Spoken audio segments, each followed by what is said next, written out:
History tells us that powerful people come from powerful places. History was wrong. Powerful people make places powerful.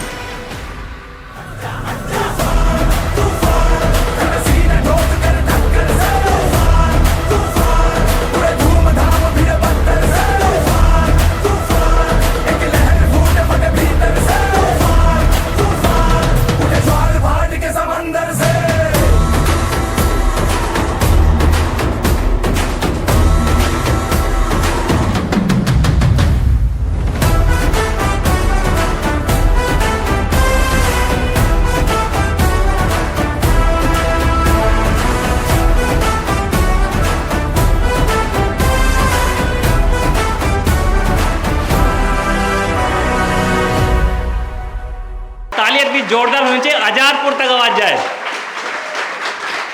बोलो भारत माता की।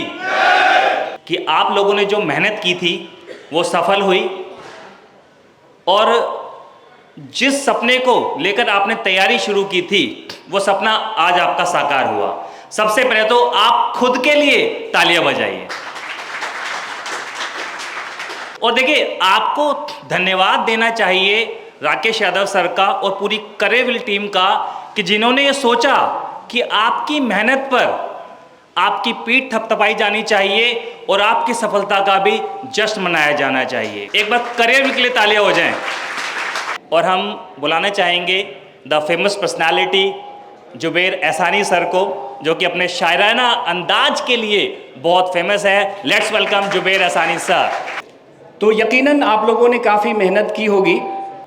तो भाई, हमारे जितने भी स्टूडेंट्स हैं जो आज यहाँ पर मौजूद हैं, हमारे पुराने स्टूडेंट्स हैं जो कई ऊंचे मुकाम पर फैज़याब हैं यहाँ पर, उन सभी से मैं इतना ही कहूँगा कि कोई भी सिचुएशन आए ज़िंदगी में उससे घबराना नहीं है, नाकामियों पर आंसू नहीं बरसाना है, बल्कि उससे हमें क्या करना है, सीखना है कि क्या कमी रह गई जिसकी वजह से हमारा सिलेक्शन नहीं हुआ था, उस कमी को पूरा करना है। सबसे पहले तो गुड मॉर्निंग सभी को मेरी तरफ से।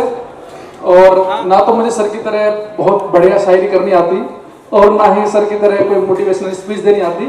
बस मैं आपको कॉन्ग्रेचुलेशन बोलने आया हूँ, जो आपने मेहनत की है और जो उसका आपको फल मिला है, तो उसके लिए मेरी तरफ से बहुत बहुत कॉन्ग्रेचुलेशन। बहुत बहुत कंग्रेचुलेशन कि आप सभी का सिलेक्शन हो गया। भाई, आप लोगों ने बहुत कुछ स्कूल में सुना है, सभी से, कॉलेज में आपने इतनी सारी तैयारियां की थी, तो मुझे लगता है कि अब कुछ कहने की ज़रूरत नहीं है। अब सिलेक्शन हो चुका है आप लोगों का, अब आपको कुछ कहना चाहिए यहाँ पर आकर कि आपने किस तरह से तैयारी की है, क्योंकि जो आपका सिलेक्शन है वो सिर्फ आपका नहीं है, आपकी पूरी फैमिली का है, आपके सभी रिश्तेदारों का है, जो भी आप लोगों से मिलते हैं उन सभी का सिलेक्शन है। तो बस आप सभी को कॉन्ग्रेचुलेशन, आपने बहुत कुछ किया है और ऐसे ही आगे करते रहिए। और अब वेलकम करते हैं हम अरुण सर का, आदित्य सर का, सत्येंद्र सर और विवेक सर स्टेट आ चुके हैं अभी और वो कुछ आपसे कहेंगे। सबसे पहले आप सभी का बहुत बहुत आभार कि आपने अपना कीमती समय निकाला और आप हम लोगों के बीच पहुँचे। आप सभी सेलेक्टेड कैंडिडेट्स को कैरिविल टीम की तरफ से बहुत बहुत बधाई। जो आपने अचीव किया है वो बहुत सारे लोगों को इंस्पायर करेगा और इसीलिए कार्यक्रम आपके सम्मान में रखा गया है। एक बार आप सभी को फिर से बहुत बहुत हार्दिक शुभकामनाएं और एक बेहतर भविष्य के लिए आप आगे बढ़ें। सबसे पहले आप सभी को कैरिविल परिवार की ओर से बहुत बहुत शुभकामनाएं। और आज आपने जो अचीव किया है, आप समझ सकते हैं वो कितना बड़ा टास्क है। और जिस दिन आपका रिजल्ट आया होगा उस दिन आपने अपने माँ बाप के चेहरे पे जो खुशी देखी होगी, उससे आप अंदाजा लगा सकते हैं कि वो जो पल होता है एक बहुत ही अलग पल होता है। और उस पल को जिंदगी पर ध्यान रखना। आप सभी लोगों को मेरी तरफ से बहुत बहुत बधाई। आप अपने जीवन में बहुत संघर्ष करके आए होंगे और एक बेटर प्लानिंग के साथ आप लोग इस मुकाम तक पहुंचे हैं। सबसे बड़ी खुशी की बात तो ये कि आपका एक समाज में सबसे बड़ा योगदान ये होगा कि आप एक क्राइम को कंट्रोल कर रहे होंगे।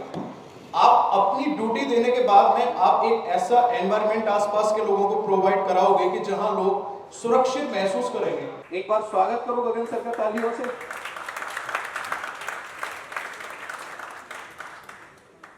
Gopal sir, Jaideep sir, Piyush sir भी आ चुके हैं, तो सब लोग एक बार उनके लिए भी एक क्लैपिंग हो जाए थोड़ी सी। आप लोग इतना कंपटीशन फेस करके कि 20 लाख में मात्र कुछ सैकड़ों में वैकेंसी थी, आप लोग सिलेक्ट हुए, तो आप लोगों के खुद के लिए आप तालियां बजाओ, बहुत अच्छा काम किया आप लोगों ने। और मेरी भगवान से दुआ है कि आपकी तरक्की यहां पे ना रुके, आप और तरक्की करो आगे जीवन में, आप और आगे के एग्जाम्स की तैयारी करो, जिसकी भी आप करना चाहते हो या कुछ और भी करना चाहते हो, तो आप उसमें बहुत सक्सेसफुल बनो। और मैं आपके उज्जवल भविष्य के लिए भगवान से दुआ करता हूं। बहुत अच्छा लग रहा है, बहुत जवान लोग दिख रहे हैं भाई मुझे यहाँ पे मेरे जैसे। बेस्ट ऑफ लक भाई सभी को। अच्छा, कोई शादीशुदा भी है यहाँ पे? दोनों पिंक जैकेट में हैं भाई। अच्छा, एक बार खड़े हो जाओ यार, कपल के लिए तालियां भाई, तालियां। बहुत बहुत आभार, बहुत बहुत शुक्रिया। और मुझे अपने दादाजी की ना एक बात याद आ गई। उन्होंने कहा था भाई भर्ती होना तो पुलिस में भर्ती होना, तो मैंने कहा भाई पुलिस में ही क्यों? कह रहा पढ़ के तो पेपर बहुत से लोग क्लियर कर लेंगे, लेकिन यहाँ जो फिजिकल की परीक्षा होती है ना, वो आप लोग उस डबल चैलेंज को पार करके आए हो। फिजिकल भी आपने दिया है और रिटर्न भी आपने दिया है, और इस बार तो मेडिकल भी पैरा मिलिट्री के थ्रू हुआ, तो वो भी एक हार्ड चैलेंज था। जैसे आपने फिजिकल की तैयारी की है, वैसा ही जीवन आपको पूरा का पूरा जीवन व्यतीत करना है। सोचो आप 20 दिन 30 दिन तक आपने अच्छा खाया पिया, और 30 दिन के बाद अपने आप में आप चेंजेस देख लो ना, कितने लोगों को पीछे छोड़ चुके हो आप। तो आदत लग गई तो सुबह उठते रहो ना, अब क्यों छोड़ना है? अब सिंपल सी है ना, समझ रहे हो? या तो एक्सरसाइज करो या मत करो। जब आप करके छोड़ते हो तो साथ ज़्यादा फैलता है शरीर और भी, क्योंकि उसको स्वाद आ गया, अब खाना भी लग रहा है उसको। आपने अच्छा खाया, 20 दिन में आपने पूरी बॉडी प्योरीफाई कर ली। तो कसम खा के कह रहा हूँ, अगर हेल्दी रहोगे ना तो बहुत लंबा स्वस्थ जीवन और अच्छा जीवन व्यतीत करोगे। तो भाई सबसे पहले सभी को नमस्कार बोल दो यार, अब तो नौकरी लग गई। कैसी फीलिंग आ रही है नौकरी लग के? पहले तो ये बताओ, शादी में रिश्तेदारी में इज्जत हो रही है, नहीं हो रही है? तसल्ली वाली हो रही है? और भाई ये जो लड़के हैं अपने बालों पे ज़्यादा ध्यान दे रहे हैं, अब ज़्यादा ध्यान मत दो, क्योंकि कुछ दिन में गंजे होने वाले हो सारे, ठीक है ना? सारे के सारे ट्रेनिंग पे जाते ही गंजे होने का टाइम है तुम्हारा अब। और ट्रेनिंग के लिए तैयार हो जाओ भाई, अगले महीने तुमको ट्रेनिंग पे बुला रहे हैं। और जो हमारे लोकसभा के इलेक्शन होंगे, तुम्हारी 100% ड्यूटी आने वाली है, चाहे वो लड़का है लड़की है, ठीक है भाई बधाई हो सभी को। और सारे एक बार खड़े होकर अपने लिए तालियां बजाते हैं, जोरदार खड़े हो जाओ और जोरदार फुल एनर्जी के साथ बैठ जाओ। अच्छा, आप में से ऐसे कितने लोग हैं जिन्होंने ये एग्ज़ाम, मतलब उनकी लाइफ का पहला एग्ज़ाम था और फर्स्ट अटेम्प्ट में ही सिलेक्शन ले लिया? पहले अटेम्प्ट में ही, बहुत बढ़िया। तो भाई आप लोगों ने पहले अटेम्प्ट में सिलेक्शन लिया, बहुत अच्छी बात है। तो मैं आप लोगों से कहना चाहूँगा कि लाइफ में और भी एग्ज़ाम है, और जब तक आपकी एज है, जब तक आपकी उम्र है, जब तक आप एग्ज़ाम दे सकते हो, तब तक आप एग्ज़ाम देते रहो, तैयारी करते रहो। सभी को नमस्कार भाई, कैसे हो? देखो वैसे सब लोगों ने सब कुछ बोल दिया है, लेकिन मैं बस एक ही बात जो मेरे दिल में बहुत देर से है वो कहना चाह रहा था। और मैंने बहुत सारे बच्चों की हिम्मतें टूटती हुई देखी है। तैयारी करते हैं, सिलेक्शन नहीं होता, हिम्मत टूटती है, पढ़ाई करनी छोड़ देते हैं या फिर किसी और रास्ते को पकड़ लेते हैं। हमारे बीच एक ऐसा बच्चा भी बैठा है जिसने केवल 8 वैकेंसीज में से अपनी एक वैकेंसी पक्की की है। इस बच्ची का नाम अंशु है, और ये बच्ची अपनी लगातार मेहनत करके सिर्फ 8 वैकेंसीज में से अपने आप को पक्का किया। और मैं आपके सामने नतमस्तक हूँ मेरे बच्चे, एक बार जोरदार तालियां इस बच्चे के लिए। बहुत सारे बच्चे मेहनत करते हैं, तैयारी करते वक्त किसी भी परेशानी, घर परिवार के दबाव की वजह से वो छोड़ भी देते हैं तैयारी। लेकिन एक ऐसा बच्चा जिसको देखकर लगता नहीं कि ये भी बच्चा तैयारी करता होगा, और इस बच्चे ने अपने आप को प्रूव किया। और मैं जब आ रहा था तो इस बच्ची ने नमस्ते की मुझे, मैंने इस बच्चे से हाथ मिलाया, मुझे लगा ये लड़का है। बाद में मुझे मेरे स्टाफ ने बताया कि सर ये बच्ची इस तरीके से सिलेक्शन लेकर आई है और इसकी जो स्ट्रगल स्टोरी है वो बहुत अच्छी है। मैं आपको हाथ जोड़कर बहुत सारा आदर देना चाहूँगा बेटा, बहुत सारी रिस्पेक्ट आपके लिए। Thank you so much. और बस आपकी स्टोरी से, आपके इस होने से, आपके सक्सेसफुल होने से लगभग हर घर की बहन बेटी तैयारी करे, अच्छे से सिलेक्शन की मेहनत करे और अपने आप को प्रूव करे। नमस्कार आप सभी लोगों को, और सबसे पहले बहुत बहुत बधाई सिलेक्शन लेने के लिए। और आप लोगों ने करियर विल से जीएस पढ़ी होगी और जीएस पढ़ के थोड़ा सा कॉन्फिडेंस भी आया होगा और थोड़ा सा आपने ये भी डिसाइड किया होगा कि हम थोड़े से और अब बड़े लेवल पर तैयारी करेंगे। जैसा कि अभी बच्ची ने बताया कि वो सिविल सर्विसेज की तैयारी करना चाहती है, तो डेफिनेटली हम भी यही चाहते हैं। तो आप सभी लोगों को करियर विल परिवार की तरफ से बहुत बहुत शुभकामनाएं। सभी को नमस्कार, और सब लोग मेरे साथ एक बार मिलकर बोलेंगे भारत माता की, भारत माता की। बेटे थोड़ा सा आवाज, जिसकी रक्षा के लिए, जिसकी इज्जत बढ़ाने के लिए आप लोगों की नियुक्ति हुई है, उसकी जयकारा जो है थोड़ा तेज होना चाहिए। एक बार और बोलेंगे भारत माता की। बहुत ही बढ़िया, ऐसा ही कॉन्फिडेंस आप अपनी पूरी लाइफ में दिखाएं, ऐसी मैं कामना करूंगा आप लोगों के लिए। Thank you so much. मैं पूरी करियर विल टीम से रिक्वेस्ट करूंगी कि वो सब लोग एक बार स्टेज के यहाँ पर आ जाएं और हम सेरेमनी स्टार्ट कर रहे हैं।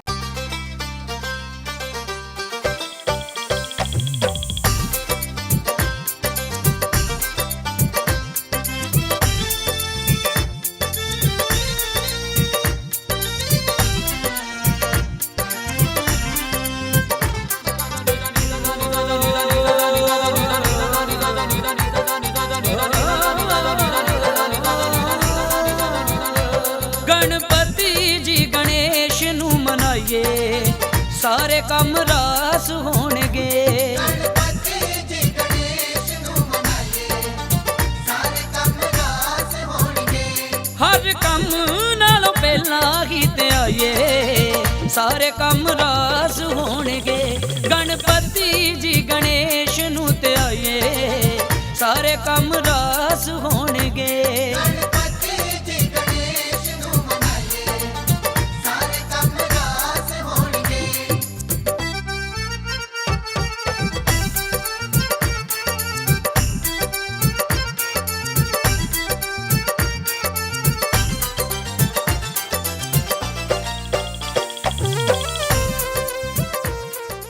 मेरे प्यारे बच्चों, आप सभी को नमस्कार। आपका बहुत बहुत धन्यवाद कि आप सब आए। देखो, हम तो इसमें कोई दो राय नहीं है कि कमर्शियल हैं। हमारी बहुत सारी क्या सारी गतिविधियां जो होती हैं 90% वो सारी कमर्शियल ही होती हैं। और इस युग में जब सोशल मीडिया इतना हावी है और बच्चे बहुत सारा माइंडसेट तैयार कर लेते हैं सिलेक्शन के बाद, फीस देने के बाद भी, पढ़ने के बाद भी आप अपने गुरुओं को थैंक्स करने आए हैं, तो ये हमारे लिए बहुत सौभाग्य की बात है। अभी एक बच्चा आया, मैं आपकी ही एक इंसिडेंट बता रहा हूँ, अभी की बात है, मुश्किल से 4-5 दिन पहले। एक बच्चा है ना HCM में AR1 रैंक कौन आया अपने में, आना आगे। पहले तो इस बच्चे के लिए जोरदार तालियां।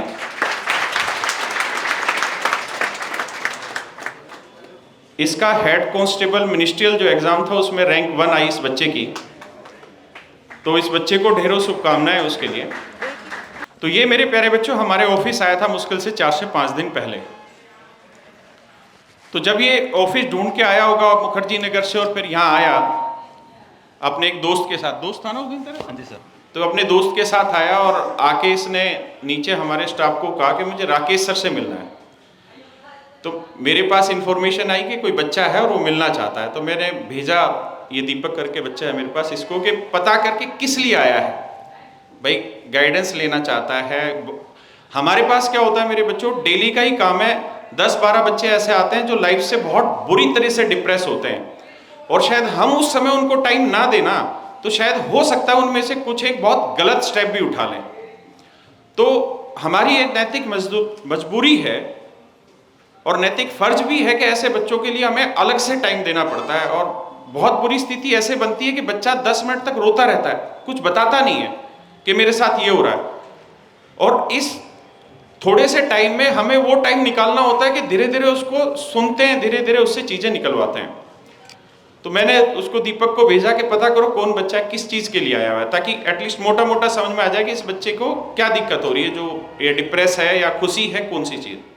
तो उसने कहा कि सर एक AI रैंक 1 बच्चा आया हुआ है, गया नीचे और हेड कांस्टेबल मिनिस्ट्रियल से है, और वो सिर्फ ये कह रहा है कि मैं आपसे मिलना चाहता हूँ। सर मैं उसमें खुशी भी होती है, लेकिन इतना बड़ा मन में डर भी बैठता है कि बच्चा हमारे पास आया है, पता नहीं किस मनोबल से आया हो कि भाई मुझे AI रैंक 1 आया हूँ, सर आपका पढ़ा हुआ हूँ, मुझे पैसा दे दो 10 लाख 15 लाख 20 लाख, या कुछ लालच में आया हो, और मैं इससे डायरेक्ट मिल लूँ और ये मेरे को पता नहीं कौन सी चीज़ बोल दे और क्या मेरे से रिकॉर्ड कर ले। वो एक बहुत डर का माहौल रहता है। मैंने इसको कहा कि उस बच्चे को कहे रैंक 1 आया, बहुत अच्छी बात है, तू चाहता क्या है वो बता हमें। अगर तेरी इंटेंशन 1% भी गलत है तो भैया हमारी तरफ से टाटा बाय बाय। ऐसी AI रैंक 1 हर साल आती है और हम बहुत दूर से ही अब इग्नोर कर रहे हैं उसको, क्योंकि अगर हम पब्लिकली भी उन चीज़ों को अनाउंस करेंगे तो भी हमारे ऊपर लांछन बहुत लगता है। और वैसे भी एक नियम है, जो उस जगह सबसे ऊपर होता है या उसमें जहाँ सबसे ठीक स्थान पर होता है उसके ऊपर सबसे ज़्यादा गालियाँ पड़ती हैं। मैंने उसको भेजा, इस बच्चे से बात करवाई, उसको स्पष्ट कह दे कि तेरे मन में अगर 1% भी कोई ऐसी इच्छा है तो तू खुल के अपनी बात बता दे। तो इसका दोस्त होगा, उसने कहा जी मैं फलाने इंस्टीट्यूट में भी अभी होके आया और मेरे को कुछ दिक्कत नहीं, मेरे को 1 रुपया नहीं चाहिए, मेरे को सिर्फ सर से ही मिलना है। फिर ये मेरे से नीचे पार्किंग में मिला और फिर मैंने इससे पूछा, फिर इसने मुझे खुद भी कहा कि सर मैं तो सिर्फ और सिर्फ आपका धन्यवाद करने आया हूँ, मेरे को 1 रुपया नहीं चाहिए किसी चीज़ के लिए। तो मैं आपको ये बता रहा हूँ कि हम किस डर से निकलते हैं।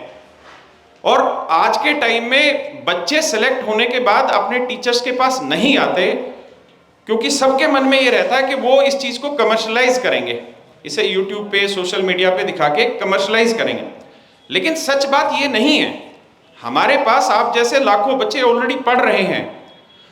आप लोगों की जो जर्नी हम दिखाते हैं यूट्यूब पे वीडियो डाल के, आपको नहीं पता कि आप जैसे लाखों बच्चे ऐसे हैं जो तैयारी करते हो 3 महीने बाद 4 महीने बाद एक डिप्रेशन की स्टेज पकड़ते हैं, और वो डिप्रेशन बहुतों को पहचान में ही नहीं आता मुझे डिप्रेशन होता है, लेकिन बहुत ऐसी बुरी स्थिति में फंस जाते हैं और वहां पता नहीं किसकी बोली हुई कौन सी बात, किसी बच्चे की बोली हुई बात उस बच्चे को दोबारा जिंदा कर दे और दोबारा खड़ा कर दे और उस बच्चे की कामयाबी में 4 चांद लगा दे।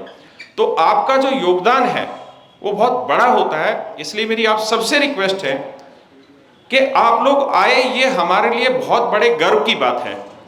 अदरवाइज आज के टाइम में जो बच्चे सेलेक्टेड हो जाते हैं वो मिलने तक भी नहीं आते हैं, बहुत कम बच्चे मिलने आते हैं। खासकर जो टॉप रैंक में बच्चे होते हैं, टॉप 10 में जो बच्चे होते हैं, वो तो अब अपने आप को बांधने लग गए हैं। लेकिन आप लोगों ने अपने अंदर अपने उस गुलामी को बांधा नहीं, आप मिलने आए इस बात के बावजूद भी, तो मेरा आपको बहुत बहुत धन्यवाद है। और ऐसे बच्चों के लिए भी मैं चाहूँगा कि ये बच्चे चाहते तो हमसे मिलने नहीं आते, क्योंकि इनकी इतनी अच्छी रैंक है, रैंक 1 है। अगर ये बच्चा YouTube पे आके ये कहता है कि मैं राकेश यादव सर से पढ़ा हूँ, तो हो सकता है कुछ बच्चे मेरे से इंप्रेस हो जाए और मेरे बैच में एडमिशन ले लें, इसमें कोई दो राय नहीं है। लेकिन हमें इस बात को भी समझना होगा कि ये जीवन एक ही मिला है और गुरु का स्थान बहुत बड़ा होता है। ये गुरुओं की भी मजबूरी है कि वो फाइनेंशियली चीज़ों को लेते हैं, बिना फीस के तो हम भी नहीं पढ़ाते आपको। लेकिन फिर भी मैं ये मानता हूँ कि एक अच्छा बच्चा वो है जो अपनी कामयाबी पाने के बाद अपने गुरु को अपने मन में याद करे या उससे मिलने चला जाए। ये हमारे लिए सच मायने में यही एक इनाम होता है, यही हमारी इज्जत होती है और यही हमारा मनोबल होता है जब हमारे सिलेक्टेड बच्चे हमसे मिलने आते हैं। तो आप लोगों का बहुत बहुत धन्यवाद, और इन बच्चों का और आप जैसे बच्चों का जो सिलेक्शन लेते हैं और इतनी अच्छी रैंक लाते हैं और उसके बाद भी दबते नहीं किसी चीज़ से, खुल के सामने आते हैं और अपने टीचर का नाम लेते हैं। तो आप कभी भी इस चीज़ के लिए मत संकोचित हुआ करें कि मैंने AI रैंक 1 आया और मैं राकेश सर से जाके कह दूंगा और राकेश सर उसकी रील बना देंगे तो सर उसका फ़ायदा उठा लेंगे। भाई जो मेरी किस्मत में होगा ना, वो मुझे आप क्या कोई भी नहीं रोक पाएगा, और जो मेरी किस्मत में नहीं है वो आप क्या मुझे कोई नहीं दिला पाएगा। जो आपकी किस्मत में है वो आपको मिलना ही मिलना है। मैं अक्सर क्लास में हमेशा एक चीज़ कहता हूँ कि आदमी को जीवन में आगे बढ़ने के लिए ऊपर वाला हर किसी को एक ना एक मौका देता है, चाहे वो रोड पे बैठा हुआ भिखारी हो चाहे रिलायंस अंबानी हो, अगर आप उस मौके का फायदा उठाना जानते हैं तो जीवन में कामयाबी आपको मिलेगी ही मिलेगी। अगर आप उस मौके का फायदा नहीं उठाते, अगर आप गलत दिशा में अपने जीवन को लेके चले जाते हैं, क्योंकि आप जिस डिपार्टमेंट में आप लोगों का सिलेक्शन हुआ है वो बिल्कुल सर्वमान्य है कि उस डिपार्टमेंट में कितना ईमानदारी से काम होता है, इसमें कोई दो राय नहीं है। लेकिन ये भी मान्य है कि उसी डिपार्टमेंट में हजारों ऐसे आदमी काम कर रहे हैं दिल्ली पुलिस में जो बेहद ईमानदार हैं, और हो सकता है जब उनकी नौकरी चल रही है तब उन्होंने बहुत स्ट्रगल झेला हो, लेकिन विश्वास मानिए एक वक्त के बाद आपके जीवन में मजे ही मजे होंगे अगर आप ईमानदारी से जीवन जिएंगे तो। और सर, करप्शन से अगर आप पैसा कमाएंगे, बेईमानी से आप पैसा कमाएंगे, तो विश्वास मानिए जब वो पैसा आता है ना तो वो पैसा बड़ा अच्छा लगता है, लेकिन एक वक्त के बाद वो परिणाम मिलेगा और वो आपको बहुत दुख देगा। भगवत गीता ने एक चीज बहुत अच्छी कही कि आप विश्वास मानिए आपके जीवन में आपको वही मिलेगा जो आपने किया है। आपके जीवन का एक ही मर्म, आपके भाग्य में आपके कर्म का फल। मेरे दोस्तों, मेरे टीचर है गोपाल वर्मा जी, कल मैं उनसे बात कर रहा था तो कल उन्होंने मुझे एक चीज बहुत अच्छी बताई। उन्होंने कहा कि जब भगवान विष्णु ने आदमी बनाया तो सारे देवता इकट्ठे कर लिए कि यार मुझसे एक गलत अपराध हो गया और मैंने आदमी बना दिया, और ये आदमी तो बिल्कुल भगवान का प्रतिरूप है, तो ये तो भगवान की जगह ले लेगा। किसकी जगह ले लेगा मेरे बच्चों? भगवान की जगह ले लेगा। देवताओं को सबको दिक्कत हुई कि यार तुम गधा बनाते, घोड़ा बनाते, हाथी बनाते, कुछ भी बनाते, आदमी नहीं बनाना, क्योंकि आदमी तो भगवान का प्रतिरूप हो गया। तो कहते सबने दिमाग लगाया कि भाई अब इसमें करा क्या जाए जो बन गया। तो उन्होंने कहा कि इस आदमी के अंदर एक जानवर डाल दो। इस आदमी के अंदर क्या डाल दो मेरे बच्चों? जानवर डाल दो। बोले इससे क्या होगा? बोले ये जानवर जो है ना, ये इसको कभी भगवान बनने नहीं देगा। ये जानवर इसको कभी भगवान बनने नहीं देगा। आदमी या तो इसको शांत करने में लगा रहेगा या इसको और आगे बढ़ाने में लगा रहेगा। आदमी दारू पीता है, नशा करता है, झूठ बोलता है, करप्शन करता है, उससे क्या होता है? ये जानवर जिंदा होता है। वो ईमानदारी से काम करता है, सत्कर्म करता है, भगवान की पूजा पाठ करता है, उससे ये जानवर क्या होता है? शांत होता है। और जो आदमी, करोड़ों आदमियों में से एक आदमी ऐसा होता है जो इस जानवर को धीरे धीरे धीरे धीरे करके शांत करता है, तब जाके उसको पूर्णतः सन्यासी रूप का उसका जन्म होता है। और आप देख रहे होंगे बहुत सारे ऐसे सन्यासी हैं जो अमरनाथ गुफा के पास जिस अवस्था में आज से 200 साल पहले थे, 300 साल पहले थे, आज भी उसी अवस्था में है। वो अस्वस्थ नहीं, वो स्वस्थ है। स्वस्थ का मतलब जिसने अपने शरीर को स्थायी कर दिया। तो मेरे बच्चे, जिसने इस जानवर को स्थायी कर दिया, इस जानवर को रोक दिया, वो धीरे धीरे धीरे धीरे ग्रेजुअली भगवान की तरफ चलता चला जाएगा। और जिसने गलत राह पकड़ी, जिसने बेईमानी करनी शुरू कर दी, करप्शन करना शुरू कर दिया, किसी के साथ मारकाट करना शुरू कर दिया, मेरा पॉइंट समझ रहे हैं ना, तो धीरे धीरे वो जानवर जगेगा और वो जानवर आपको एक दिन विनाश की ओर लेके जाएगा, जो मनुष्य बनाने के पीछे मूल कारण है। तो मेरे प्यारे बच्चों, ये हम पे डिपेंड करता है कि हम उस जानवर को जगाएं या उस जानवर को शांत करें। आपको जो भी परिस्थितियां आज तक रही हो, लेकिन आज आप उस परिस्थिति में हैं कि आप समाज के एक बहुत अच्छे पढ़े लिखे वर्ग में शामिल हो गए हैं। आपके पास सरकारी नौकरी है, आपके पास वो बहाना नहीं है जहां आप जीवन के निर्धारण को उस बहाने से टाल सकें। आपके पास एक बहुत संयमित जीवन जिया जा सकता है। आप यहाँ से चाहें तो उस जानवर को बहुत बुरी तरह जगा सकते हैं, और मानिए इस बात पे, वो जानवर कुछ समय के लिए जरूर दूसरे का विनाश करेगा, लेकिन अंततः वो जानवर आपको ही खत्म करेगा। या फिर शांत करते रहिए, ईमानदारी से जीवन जीते रहिए, और आप देखेंगे कि एक दिन आपका जीवन सफल होगा, और वही सफलता आपकी मूल्यवान होगी, वही सफलता आपकी स्थायी भी होगी। क्या आप मेरी बात समझ पाए? तो मेरे प्यारे बच्चों, हम जरूर प्रोफेशनल काम कर रहे हैं, पैसे में काम करते हैं, लेकिन हमारी हमेशा से इच्छा रहती है कि जिस भी बच्चे को हम पढ़ाएं, जो भी बच्चा हमसे मिले, वो अपने स्थायित्व को समझे, वो अपने जीवन के मूल्य को समझे, भगवान ने जो उसे दिया है उससे आगे बढ़ने की कोशिश करे, उसमें खुशी जताए और अपने अंदर के जानवर को शांत करने की कोशिश करें। और इस बच्चे का भी बहुत बहुत धन्यवाद। जो AR रैंक 1 लाने के बाद इसने मेरे पास आया, मिला और उस चीज़ को कहा कि सर आपका बहुत बहुत धन्यवाद, आपकी वजह से मेरा ऐसा हुआ, जबकि ऐसा होता नहीं है। हर एक बच्चे की इंडिविजुअल मेहनत होती है, उसी की वजह से होता है। और आप में से बहुत सारे बच्चे चरक सर से मैथ पढ़े हुए। कितने बच्चे चरक सर से मैथ पढ़े हुए? ड्राइवर वाले कितने बच्चे हैं? बच्चे आप में से मैथ किसने चरक सर का पढ़ा था? मैथ 10 ही नंबर का था, तो सर पीछे खड़े हो जाओ। ड्राइवर पार्ट में नहीं पढ़ाया। अच्छा, ड्राइवर पार्ट आप नहीं पढ़ाया था। 50। और आप में से HCM में कितने बच्चे हैं यहाँ, हेड कांस्टेबल मिनिस्ट्रियल में? यार बहुत बढ़िया। आप लोगों को तो पता ही है कि आपका पेपर सबसे डिफिकल्ट आया था, खासकर मैथ की बात करूं, क्योंकि अगर सच मायने में बात करें तो CGL मेंस में भी ऐसा पेपर नहीं आता जैसा उस समय HCM में आया था। और ये हम अक्सर बच्चों को कहते हैं कि आप HCM की तैयारी मत करिए, आप क्लर्क की तैयारी मत करिए, आप CGL की तैयारी मत करिए। एक बार तरीके से एक चीज पढ़िए, मैथ को एक बार तरीके से पढ़िए, बस उसमें हर एग्जाम क्लियर होगा। आप एक टारगेट मत जाइए कि मुझे MTS करना है, अदरवाइज पता चलेगा कि MTS के चक्कर में हल्के हल्के सवाल पूछ रहे हो और MTS में बहुत बार बहुत अच्छे अच्छे सवाल पूछे जाते हैं, तो उसका भी ध्यान रखिए। GS आती है, ड्राइवर में नहीं आई? 10 नंबर 20 नंबर की, अरे बाप रे। तो GS किससे पढ़े हुए? अभिषेक सुमन सर से कितने बच्चे पढ़े हुए हैं किसी भी उसमें? सर कहाँ है हमारे अभिषेक सर और विवेक सर? सर ये दोनों टीचर वो हैं, खासकर अभिषेक सर जिन्होंने कैरीवेल की रीढ़ की हड्डी है, लेकिन ये वो व्यक्ति है जिनको कभी थैंक मिला नहीं कैरीवेल की तरफ से। तो सर आज मैं आपको धन्यवाद बोलना चाहता हूँ, क्योंकि कैरीवेल से जितने भी आज तक बच्चों के सिलेक्शन आए 99% इन दोनों चेहरों से पढ़े हुए हैं। और ये आदमी इतने सरल स्वभाव के हैं दोनों कि हमें इन्हें कभी वो जताने की ज़रूरत नहीं पड़ी, लेकिन हम दिल से बहुत रेस्पेक्ट करते हैं सर। और मुझे पता है कि आप लोगों का कितना बड़ा योगदान है, और भगवान करे आप इसी तरह आगे बढ़ते रहें और फलते फूलते रहें। तो बहुत बहुत धन्यवाद सर आप लोगों का। रीजनिंग पढ़ी थी भाई किस? पीयूष सर। और अरुण सर से किसने पढ़ी थी? और पीयूष सर से? सर ये दोनों हमारे यहाँ के स्टार फैकल्टी हैं रीजनिंग की, अरुण सर और पीयूष सर। अरुण सर तो लगते भी रीजनिंग के लगते नहीं लगते हैं?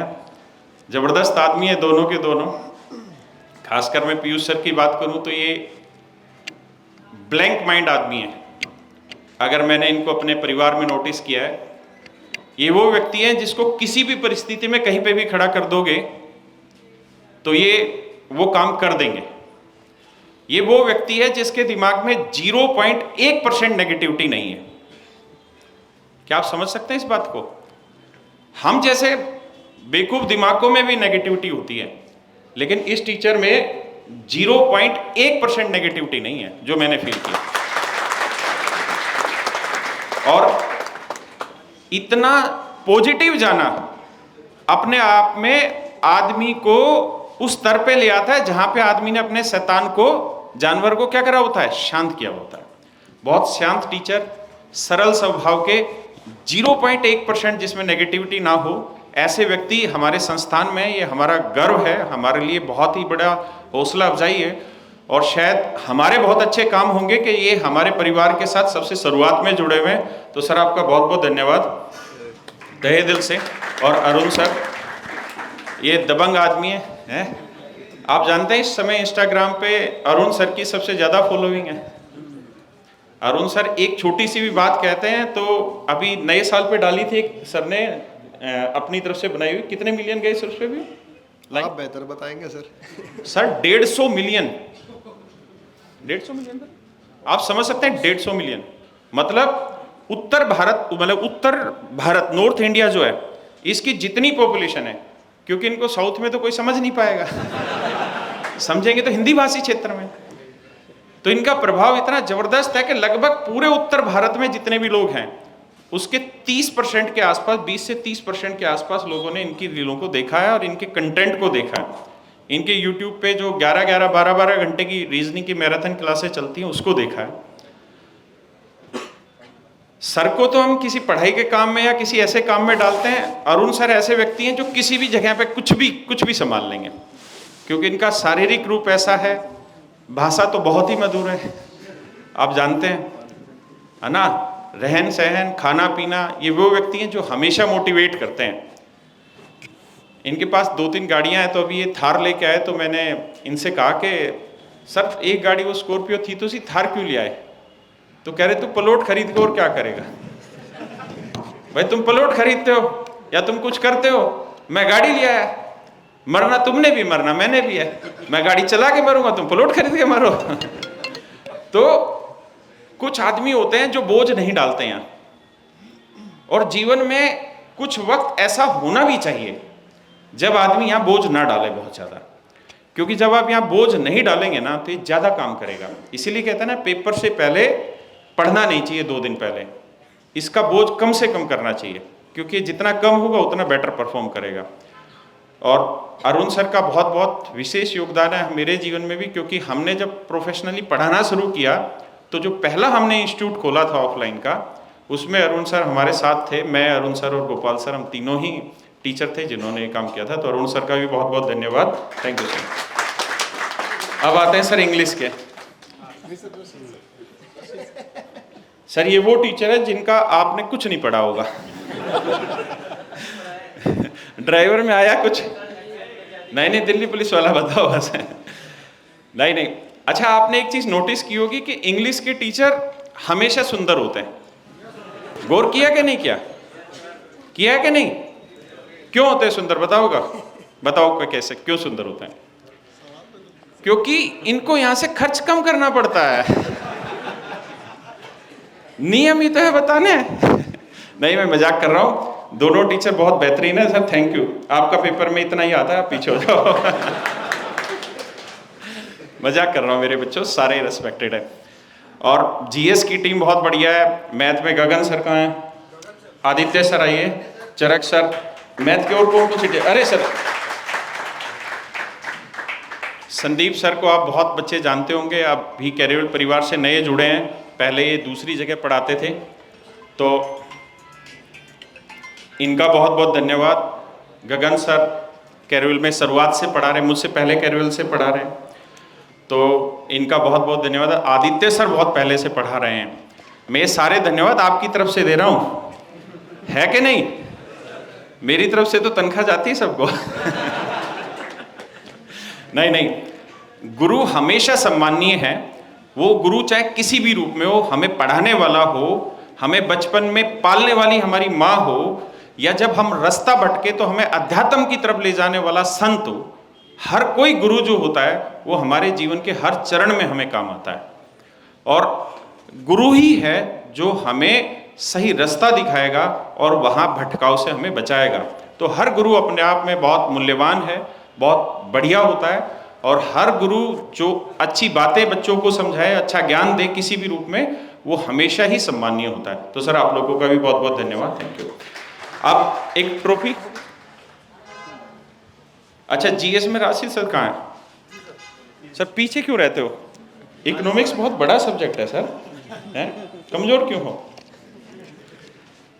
राशिद सर हमारे यहाँ करंट पढ़ाते थे और इकोनॉमिक्स पढ़ाते थे, और आप जानते हैं कि इस समय एसएससी की आप में तैयारी कितने बच्चे कर रहे हैं सीजीएल की? ठीक है, अरे वाह, वेरी गुड, ब्रिलियंट मेरे बच्चों। आपको पता है जीएस में इस समय वेटेज 2 चीजों की बढ़ गई है। किसकी? करंट की तो बढ़ी गई है। एक फिजिक्स के कुछ सवाल बढ़ा दिए लेवल वाइज, और एक इकोनॉमिक्स के सवाल बढ़ा दिए, और आने वाले टाइम में इन 2 की वेटेज हमेशा बढ़ती रहेगी, क्योंकि ये वो चीजें हैं जो रियल लाइफ से रिलेट करती हैं और आगे आने वाले टाइम में आपको काम भी आनी है। तो सर धन्यवाद आप लोगों का। और आजा बेटा, इस बच्चे की एआर रैंक 1 आई है, एक बार तालियां बजा दीजिए। धन्यवाद मेरे को। आप कुछ कहना चाहें इन टीचरों के लिए अपने? सबसे पहले मैं राकेश यादव सर और पूरी कैरियर वेल टीम का बहुत बहुत धन्यवाद बोलना चाहूँगा कि उन्होंने मुझे यहाँ बुलाने के लायक समझा। और मैथ के लिए मैंने स्टार्टिंग से ही राकेश यादव सर को फॉलो किया है, मेरी 10th क्लास के बाद से। मेरे चाचा जी हैं जो कि पोस्टल इंस्पेक्टर है, वो CGL 19 से सिलेक्टेड है, वो भी राकेश यादव सर से पढ़े हैं, और उन्होंने मुझे बताया कि मैथ के लिए SSC में राकेश यादव सर से के अलावा कहीं जाने की जरूरत नहीं है, बस तू इसी को फोकस कर। और मैंने उन्हें को फॉलो किया और रैंक 1 हासिल की। Thank you sir. तेरे चाचा कौन से साल में पढ़े थे? CGL 19 sir. अच्छा, CGL 2019 में सेलेक्टेड है सर। कहाँ पे अभी उनकी पोस्टिंग? हिसार है सर। हिसार है। अच्छा, उन्हीं से तूने मोटिवेशन होके पढ़ना स्टार्ट किया SSC? 10वीं क्लास से पढ़ना स्टार्ट कर दिया? 10वीं के बाद मैंने स्टार्टिंग कर दी थी, जैसे SSC के जो बेसिक्स होते हैं वो स्टार्ट कर दिए थे। उन्होंने मुझे गाइड किया कि तुम राकेश यादव सर की देख क्लासेस वगैरह, और जैसे भी है मैंने सर आपको फॉलो किया। थैंक यू मेरे बच्चे। सर मैंने पीयूष वर्षनी सर की जो बुक है उनको फॉलो किया स्टार्टिंग से, और थोड़े बहुत जो कॉन्सेप्ट रह गए मेरे उनको यूट्यूब से कवर कर लिया सर। अच्छा, कोचिंग नहीं ली तूने? बुक से और यूट्यूब सेशन से कर लिया। और GS सर मैंने अभिषेक सुमन सर से की और विवेक सर से जियो करी सर, और बाकी जो नॉर्मल टॉपिक्स होते हैं जैसे ऑथर्स वगैरह वो यूट्यूब से कर लिए सर। अच्छा, तो इनसे स्पेशल लिया था या कंप्लीट GS का लिया था? स्पेशल बैच था सर वो। अच्छा, हाँ जी, स्पेशल बैच था जो DPHCM का था, वो जीके और थोड़ी बहुत रेजिंग वहाँ से कवर कर ली थी मैंने। थैंक यू मेरे बच्चे, बहुत बहुत धन्यवाद आपका। भगवान भला करे भाई, आगे बढ़ो, कामयाब हो। नेक्स्ट मैं चाहूँगी कि राकेश सर अंशु को ट्रॉफी दें और उनकी मदर को शॉल पहना के सम्मान करें।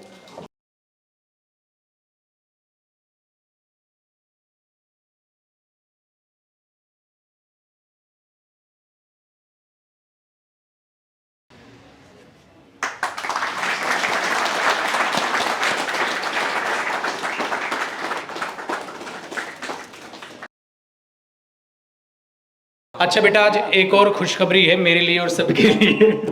ठीक है, एक वोकैब की किताब मैंने लिखी है, तो आज उसी मौके पर, आज के मौके पर ही मैं इसको लॉन्च कर रहा हूँ। ठीक है, वॉल्यूम 1 इसकी निकली थी, आपने पढ़ी होगी। आज ये वॉल्यूम 2 है जो मैं लॉन्च कर रहा हूँ। ठीक है, आ जाओ सारे, आ जाओ भाई, इधर फोटो ले लेंगे एक बार हम।